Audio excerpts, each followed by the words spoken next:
Hello, Booktube. I once again went to the Brattle Bookshop in downtown Boston, my used bookstore, a great used bookstore. Once again, it was ill advised. I am feeling under the weather, but I thought if it's a chance to finally end the Booktube haul wars that have been broiling our peaceful little environment for so long now, then surely it's worth it.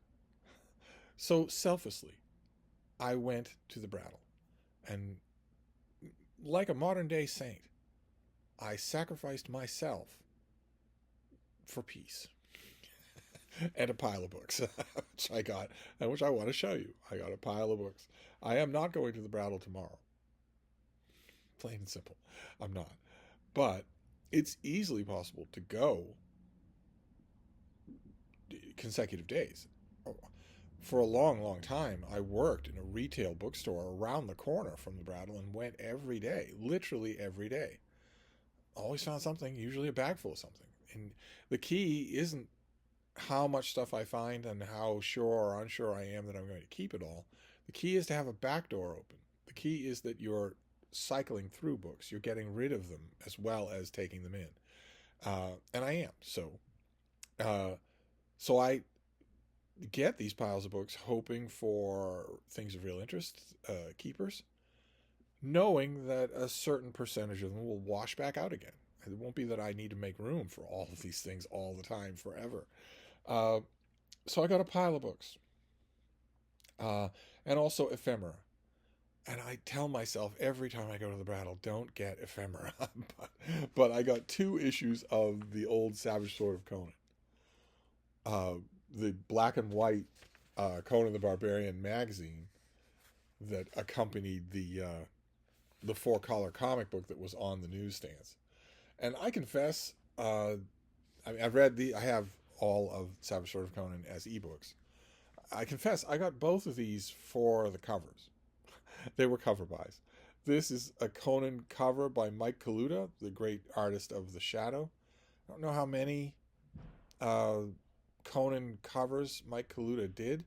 As far as I know, Michael Havon would be the one to tell me, but as far as I know, he never did any Conan interior artwork except for the flashback sequence in an adaptation of The Tower of the Elephant, but not the whole issue. So not drawing Conan. So I got this issue for that. That's a really nifty Mike Kaluta cover, and I know that I've read the issue. And I got this issue for Earl Norem, who did a ton of Conan covers. I really wish, maybe one of you can tell me, I really wish there were a big collection of Earl Norem's artwork, not just his Conan covers, but all the stuff that he did. A big, nice, huge hardcover collection would be wonderful. He's just a fantastic cover artist. Like books, men's adventure magazines, Conan the Barbarian. So I got this for that, and I will page through the issues. Of course, they'll be of interest, I'm sure. I did a trek through Savage Sword of Conan, especially the later numbers, like Savage Sword of Conan from issue number 150 to the end of the run. These two are both in the 200s. Yeah, 207 and 218. Long after I'd stopped buying the magazine on the newsstand. I did a trek through those for Sumerian September a couple of years ago, and I can't say that I entirely regretted it. I found a lot of interesting stuff in that trek. So that I've likely read these 2 issues already, but I saw them there for $1 a piece. I got them. Then I found a slightly battered mass market copy of Robert Silverberg's book Gilgamesh. This is his historical, supernatural blending story about the Epic of Gilgamesh. I have seen this at the Brattle and elsewhere in a hardcover edition that I think is just a book club edition. And I probably should have held out for that because these old 1980s, is that right? You're 1980s, yes. Yeah, 1984. These paperbacks don't hold up. They really don't. So I knew that. Just the process of moving this, of taking it on and off the shelf, is going to beat it to the point where I'm not going to be able to read it. But again, it was $1, and I've been meaning to reread a lot of Silverberg, just do a lot of rereading of him. The last one of him and Chip Delaney, one of the last great science fiction writers still alive.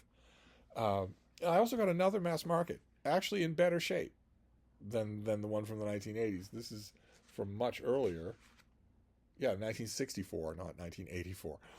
This is an ace double, which we've seen on this channel many, many times before. These little pocket-sized paperbacks, you pay the price and you get a novel, a science fiction or fantasy novel, and you start reading through it, and you get to the end, and then you flip the book over and start on another one. So you get two novels in this one little format. I love them. Uh, I love ace doubles. I love to come across one in the wild. I always hesitate just a little. There's a tiny detail about ace double that is a little soiling, because they're just the sort of thing to bring out collectors, and collectors are embarrassing examples of humanity or quasi-humanity. So I hate to think about the wall in somebody's home of carefully polybagged, mint condition ace doubles in a complete run that you're not allowed to even approach when you visit, much less open one of those bags, much less read one. Just held in suspended animation, just dead bodies held in suspended animation. I know there are collectors out there like this. This is just the sort of thing to bring them out of the woodwork. I'm sure there are collectors of ace doubles. And I hate to think about them, so I just try not to. When I buy an ace double, I try not to. And this one was too interesting to pass up. We start off with, both these novels are from 1964, I believe. Both of them were published then. The first one is Endless Shadow by John Brunner. Terrific cover there. And John Brunner is a respected science fiction author. He did a lot of work. I found a lot of his paperbacks last year.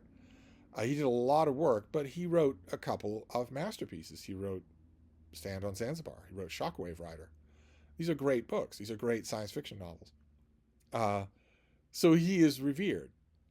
To the few science fiction aficionados who remember him at all, I don't think any John Brunner is currently in print.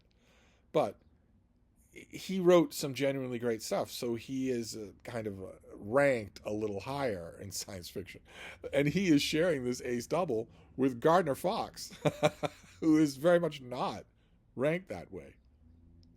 Brunner was born 25 years, 30 years after Fox, and Gardner Fox has no masterpieces to his name, unless you count, the giant gorilla that attacked Metropolis, something like that. John Brunner wrote a lot more than people think.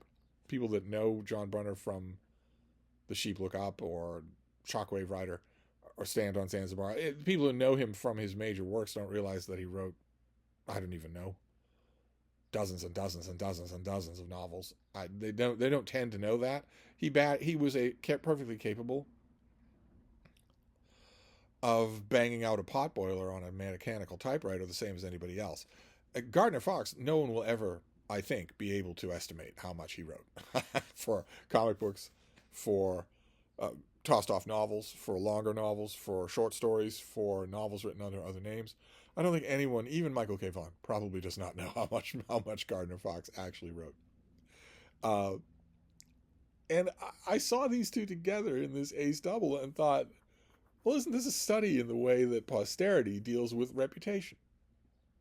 Because when this thing came out, no one knew that John Brunner was going to ascend in the ranks, if there are ranks, and no one knew that Gardner Fox would be completely forgotten. If John Brunner is not in print, then Gardner Fox most certainly is not. His novels. Ironically enough, DC Comics probably has thousands and thousands of pages of Gardner Fox writing in print, in all the thousands and thousands of comics that he did for them. But let's to examine these things. Let's take a, now that we know that one of these guys has pretensions of greatness and the other does not. Let's see how these novels start. At the exact same time, by men who were a generation apart. This is how Endless Shadow starts. There are machines to move that do move. 500,000 people a day from world to world as expeditiously as postal packages, and with them millions of tons of freight like entries in a ledger, balancing. And I am Jorgen Thorkild, walking on 2 feet down a corridor. I could have sent for any of them, waited for them. Instead, I walked down a corridor between 2 faceless lines of doors, hearing at the edge of hearing the noise within. Layered, the building, this part above ground, to look out from windows over the city and work distracted by outer sunlight. This layer, Ryger's world, Earthside representatives. This door named after Coriot Angos. Jorgen Thorkild paused with his hand out of the lock of the door. He was director of the bridge systems. This door, like every other here, would unlock for him, if merely he had set his hand to it. He listened. So, okay, you can see style going on there, right? Which is not what you usually have time for when you're banging out a science fiction potboiler on a mechanical typewriter for a deadline and $175. And maybe some bourbon. You ordinarily, the one thing you have to jettison first is style, but we're getting style here. And a bit of a shift. The second paragraph is not in the first person. The second paragraph is told about Jorgen Thorkild. The first paragraph is told by him. You get this little spot illustration. No idea what that is. Also, a little foreshadowing of how these two authors thought about each other, thought about themselves, and how posterity would think about them. Endless Shadow by John Brunner begins with a long epigraph from Ulysses by James Joyce. Let's just say I don't think Gardner Fox ever started a novel with that. But not only that, but we get those stylistic staccato sentences. Little bits and pieces there, layered, the building, this part above ground, to look out from the windows over the city, layered, the building, this part above ground, instead of this part of the ground, this building is layered and this layer is above ground. It's stylistically written. Very interesting. Let's flip it over and see how The Arsenal of Miracles starts by Gardner Fox. Let's see here. Oh, we have a flying saucer, not a quote from James Joyce. Let's see here. It was Bran the Wanderer who found death. Literally, death, the reason why men must die. He did not understand what it was that he found at first. Few men would, for it was only a metallic machine set in a city so old its stones turned powdery to the rub of his big hand over them. The machine hummed a little, very faintly, and it was warm to the touch. It appeared to do nothing else. Bran marveled and walked on. He had been walking on for several years, ever since he had found the Telidors traveling across the wastelands of the Star Worlds, appearing from out of nowhere on Kostair or Uristhin or Morn, planets which dotted the crown of empire which was flung across deep space. He never stayed long in any place. His feet itched for distant sands, for the waters of unseen planets, and their high places that only Bran seemed able to find. After a while he became something of a legend. Then he went to Macador. ... So very different, right? There's no subtle style there. There's no postmodern style going on there. It is, I think, still stylish, narratively speaking. But there's no postmodern gimmicks going on there. There's no jilting of the narrative whatsoever. Very interesting that in both cases, right away, at the beginning of each book, we are told that there are ways to get around Einsteinian limitations on travel, on the speed of light. In both these books start with some idea that'll, I guess, be fleshed out of interplanetary transportation to get around, to go transrelativistic, to get around relativity. I'm not 100% sure which of those openings is better. Quotes from James Joyce notwithstanding. So I couldn't pass this up. I don't think I've read Endless Shadow by John Brunner, unless it was one of the ace. A lot of times these little ace novels, that's as long as the thing is, so it's half that for Endless Shadow. A lot of times these things would be reworked into something else or retitled as something else to stand on their own when the ace arrangement was over. I don't think Gardner Fox ever bothered to do that, but John Brunner might have. So I would have to check this. I'd have to look it up, or I'd have to check it against the novels that I have by him. But I don't think I've read either one of these. Arsenal of Miracles or Endless Shadow, so I couldn't turn it down. Let's do some paperbacks here. We have Eric Newby, a great travel writer. Travel writer seems like a small version of what he does. A Short Walk in the Hindu Kush, but he's a great, I guess travel writer is the term that we'll have to use. He's so good at it. I mean, those of you who've read Patrick Lee Fermer, for instance, will know what I mean. You read Patrick Lee Fermer, and you don't want to just call him a travel writer. I guess there's no other name for what he does, but you don't really want to do that. And I hesitate the same way with Eric Newby, but I found another copy. I've had this before, a UK trade paperback of On the Shores of the Mediterranean, where he just wanders all around the broader Mediterranean world and writes about it. It doesn't matter to me where he goes. He could go to Patagonia, he could go to Cleveland, and I wouldn't care. He's just really, really good. So for $1, I grabbed it. And then also another $1, I grabbed a book that I have not read since this first came out. I read this when it first came out. When did you first come out? 1998. I was drawn to it. I was drawn to it. I was drawn to the cover, but not to the author. I'd never liked this author, and I still don't. Not really. Just one of those authors that strike me as just being there. The author is Mary Gordon, and this is her book Spending, which appealed to me somehow. And I read this when it came out, and I thought, all right, well, I get what you're trying to do, but it's the story of a woman who's a painter, hand-to-mouth, not very well known. She encounters a man who collects her work, so by any measure, her foremost fan. And he doesn't just want to take her to dinner or an affair or whatnot. He wants to subsidize her. He wants to become her muse. So, not necessarily a source of inspiration, although he'd like to be that as well because he reveres her artwork, but rather a source of everything else. All your real-world concerns. I am wealthy. I will pay for them all. I will free you to just commit yourself to your art.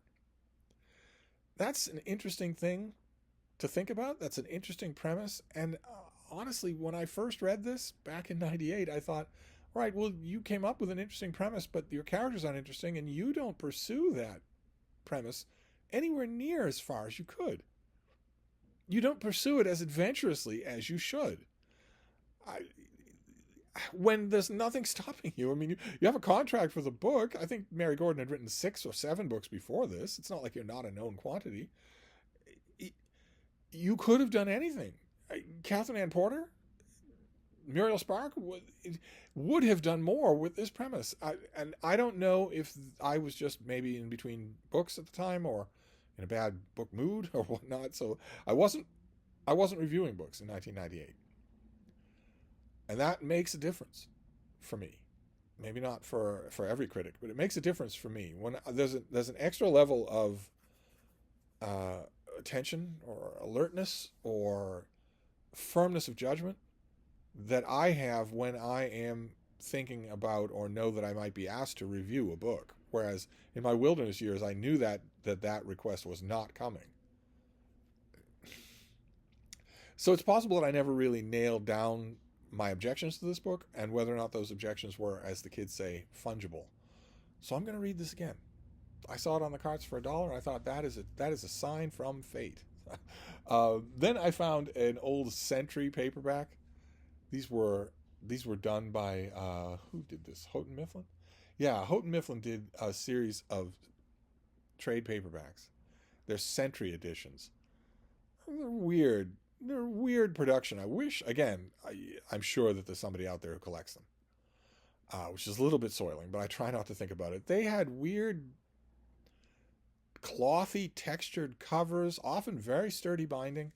And I found one today. I've had this book many, many times. I had a hardcover of this, a beautiful hardcover of this, that I have no idea what happened to that book. The book is Builders of the Bay Colony by the great historian Samuel Eliot Morison. Here in just an ugly design for the cover, but this is, I don't know if you can make out the texture of the cover, but these Century editions are a weird kind of thing. No one makes paperbacks like these anymore. And no one did at the time other than the Century editions. Time Incorporated did something similar. This is just a collection of, it's not a narrative, it's a collection of biographical sketches of people like John Winthrop or actually 2 John Winthrops are in here, and a few other people are in here, including someone who's buried about 5 minutes from where I am. That's the chapter that I know best in here. That's chapter 10, John Eliot, Apostle to the Indians.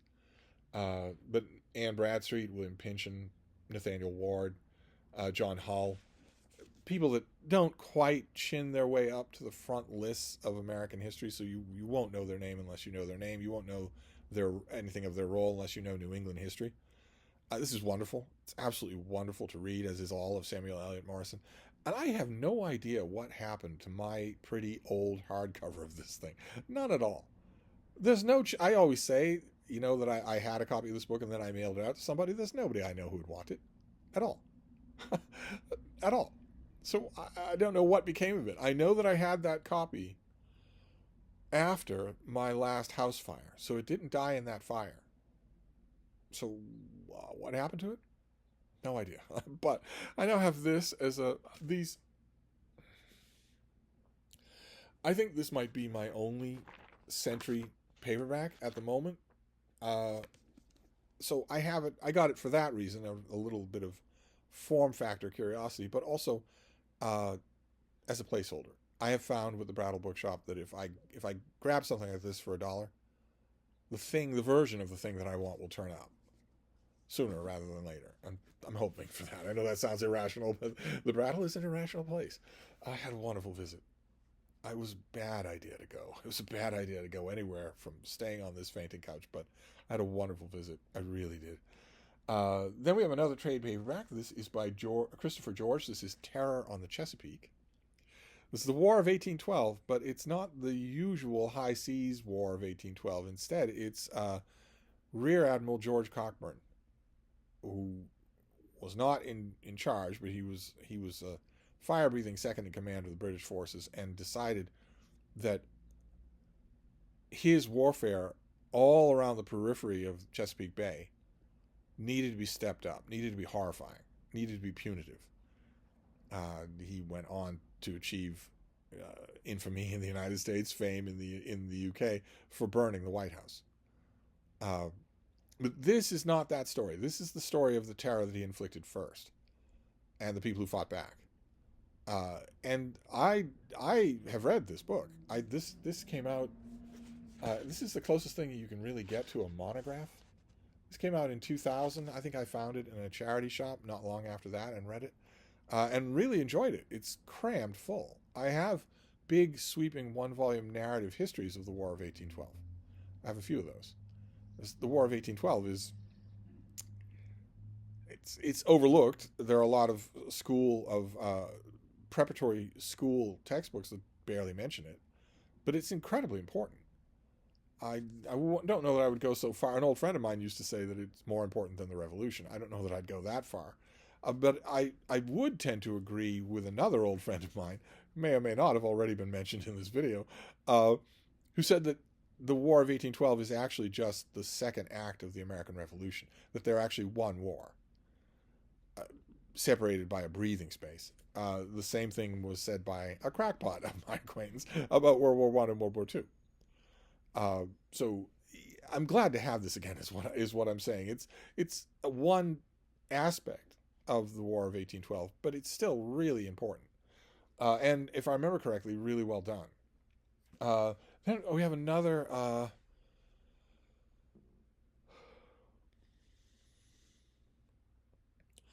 we have another review copy. I mentioned yesterday that there are a whole bunch of review copies out in the sale lot. Don't really know what's going on there. They aren't from me. I checked. They aren't mine. But some of them are for books that I don't have anymore. I got rid of the review copy and I got rid of the finished copy. I found one today, The End by Ian Kershaw. His book about the very last weeks and days of Nazi Germany. Not the end of the war, but definitely the end of Hitler's part in the war. There are a few books like this. There were a couple of other books like this just in the sale lot today on the same subject, the same kind of concentration. This, I think, is probably my favorite. Just a better, more interesting writer. So this is the advance copy from... Penguin Press didn't put it on the spine back then. September of 2011. So I probably wrote about it somewhere for somebody, but now I have the galley copy. I don't have the copy of the book, so now I do. It doesn't matter to me. Then we have something from 1989. This is Russia House by John le Carré. And there is the back cover. No need to describe the book on the back cover or put blurbs, because by this point he was an institution. But an institution of what? I remember asking myself this question in the mid and late 80s when this came out. An institution of what? John le Carré built an entire career, as did a handful of other writers, on the Cold War. But this is perestroika. This is glasnost. This is the fall of the Berlin Wall. This is after that. So how do the? I guess a part of me thought, how are these authors going to continue to work? What are they going to write about? And in some of those years, I had less than charitable things to say about John le Carré, about some of his books. But I want to go back to this one, mainly because the main character. I read this when it first came out in 1989, and the main character is a classic John le Carré figure. He a down on his luck, pawnbrokered intellectual, John le Carré's version of a whiskey priest from Graham Greene. And I remember that character being, what was his name? Barley Blair. I remember that character being done really well. There's a little bit of knee-jerk sexism in here. Like in a lot of John le Carré, the women exist largely to fulfill the needs of the men. I just have to look the other way on a lot of that. Every author has a weakness. But I have an ebook of this. I'm pretty sure that I do. I have a lot of John le Carré as ebooks, but I'll definitely take this as a nice hardcover with the deckled edges for a reread. Then another reread. This is from, I'm going to say 2007. 2007, yep. This is John Ferling, who did great biographies of John Adams and George Washington. This is his book, Almost a Miracle, with raised letterings for his name and raised letterings for the words Almost a Miracle there. And this is his big book, the big book that he promised for years and years, on the American Revolution. This is a famous scene from Valley Forge, a painting of Washington inspecting the troops at Valley Forge. But this is about the whole of the war. It joins a number of different works on my shelf along those lines. I confess, I've had copies of this before. The trade paperback that who did this? Oxford did was not particularly well made, so if I'm going to have it, I want a hardcover. And I might not have thought about it as strongly this morning, except that Rick Atkinson's second book in his trilogy about the American Revolution is going to come out next month. And it's going to get a lot of talk. It's going to get reviewed a lot of places. I'm sure, I was thinking about it. I was thinking, well, if you don't get this now, I read this book in Galley, I read it in finished copy. If you don't get this now, and it disappears, as it will, then when the Atkinson book comes out in a finished copy and you're reading it and everybody's talking about it, you have suddenly a sweet tooth to read more about the American Revolution, you're going to wish that you had got it. This is the kind of thinking that happens in the Brattle sale lot. So for $3, I grabbed it. It's a fine book, so I'm not sorry that I have it. And then this next one, to finish up here, is it's a bit of a reprimand to all of you. It's a bit of a stern warning. I like occasionally when I'm at the Brattle Bookshop and I see something that's really noteworthy, I like to take a picture of it, post it on Instagram, and tell you gently but firmly that you ought to buy this thing. A lot of you don't live anywhere near the Brattle Bookshop. A lot of you don't have anything like the Brattle Bookshop where you live. I like to do a little vicarious shopping for you by pointing out things in their collection at the moment that are worth snapping up, that you don't always see, that in your bookstore you're never going to see. I like to do that. I'm very gratified when people take my advice and grab these things. And the other day I did that with Leslie Marchand's 3-volume biography of Lord Byron. Leslie Marchand did a 1-volume recension of his 3-volume book. But his 3-volume biography of Byron is the best Byron biography of them all. And how many times in the time that I've had this channel have I had people say, what's the best Byron biography of them all? quite a few times. So when I saw that the Brattle had a box set of the hardcover in the poetry section, I took a picture of it, I posted it on Instagram, and I said, someone out there should snap this up right away. You never see this in a used bookstore. And no one did. But it wasn't really a polite request. I'm not a Mennonite, after all. It was more of a quasi South Boston demand. One of you should snatch this thing up. You'll be sorry that you didn't. And today, out in the sale lot, I found a second set of those 3 books by Leslie Marchand, because I love my bookstore. At the Brattle, you see everything. I see everything. Eventually, I see everything. Which means that if you have maybe a couple of shelves in a Goodwill or an Oxfam and nothing else anywhere near you that you can conveniently get to, no good used book venue at all, that puts us in completely different worlds when it comes to used books. And it means, really, much as I might gripe about it, it really means that I should be looking out for stuff for you. That's just what friends do. But this isn't for you, because there's a copy at the Brattle that you can get of this thing. I found the 3 volumes. And somebody's already put Mylar coverings on them in perfect condition. Volume 1, Volume 2, Volume 3. And I found them, the copy that's inside the shop is in a box. I saw these out in the sale lot. I thought, oh, come on. That's incredible.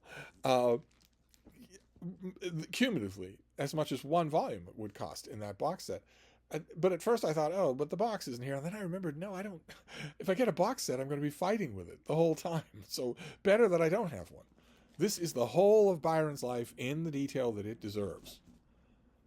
So impressionable youth, the years of fame, and then the years of shame and the Greek Revolution and whatnot. So the end. A masterful work and beautifully, beautifully written. So I figured, since I posted that and gave a little South Boston finger wag about how one of you should snap this up, that I should at least follow my own example. So I got this, and now I have it. So, but there is another copy at the Brattle. But anyway, I'm going to wrap this up. That was 2 Brattle trips in 2 consecutive days to end the Hall Wars here on BookTube and bring peace at last. I'm not going to do a Steve Pyramid, but there's a lot of great stuff. Science fiction, biography, history, fine by me, and also an old, heavy John le Carré hardcover to reread, because books published in 1989 have been on my mind. But anyway, I'm going to wrap this up, but I'll be back. Thank you, BookTube.